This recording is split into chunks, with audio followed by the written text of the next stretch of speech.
Let's talk about the problem with renewable energy, in particular solar. Yes, let's talk about the waste that solar panels create. This is an official report, a number of reports from the US and the UK that have now concluded that there's a bit of an issue with solar panels as they get older, because you have to get rid of them. They're not permanent, and they do not help with net zero, because net zero, as the whole phrasing of this narrative, is extremely Puritan and black and white. It's very extreme. You cannot do net zero. Everything will have some waste, everything will have some sort of dirty energy as well. You have to fuel them. But let's talk about what's going on. There is only one centre in Scunthorpe that can actually sort out the recycling issue of solar panels, or older solar panels. Only one.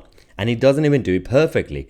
Otherwise, all these solar panels that over the last few years, over the last decade or so, people being forced to buy, either by peer pressure or by incentivizing them and everything else, they're going to basically get wasted.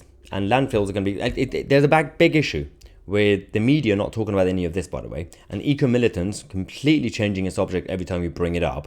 But we are going to be talking about this on this channel right here. First things first, tons of solar panels could end up on the scrap heap unless the government acts now. This is according to the experts. I'm not really sure what they expect them to do, because technology is still not there to fully recycle them.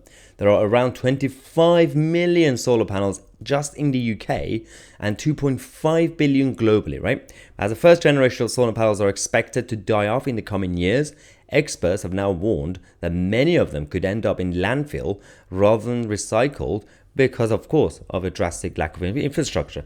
They didn't think that through.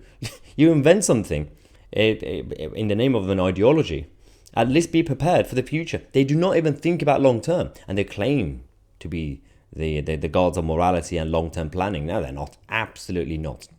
Anyway, at the moment, of course, the number of the older dead solar panels are still small compared to what's going to happen in a few years. But the first generation of these solar panels are going to be dying within the next 5 to 10 years. So that's quite quick, right?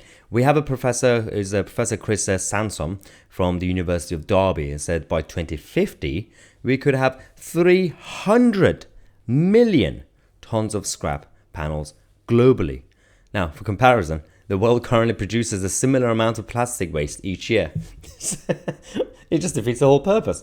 So you're going to have the same thing over and over again. Michael Gove is going to go out there being obsessed with banning plastic straws, right? And giving us these terrible, terrible paper straws. But everything's fine because there's no issue with solar panels. Absolutely no problem with that. So the US Department of Energy, the Office of Scientific and Technical Information, also has this report saying the end-of-life management when it comes to solar panels, saying that technical potential of materials recovered from end-of-life solar PV panels could exceed $15 billion by 2050. $15 billion. And we're supposed to be grateful for our lovely nanny-state governments for looking out for us and looking after the environment, because they really care about the environment. That's what they say, right? But they don't. Now, speaking to the Daily Mail, the same Professor Sampson, clarified that, well, I think it's probably true to say that scrap panels at the moment do end up in landfill, but there hasn't been that many of them, to be honest, so far. The panels that people are putting on their homes and have put on their homes in the last 5 or 10 years, whatever it is, will still be there because they last for at least 20 years and possibly even 30 years.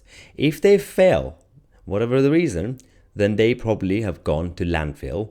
But there's a big question there about what to do, because we can't carry on doing that. So there is a big issue.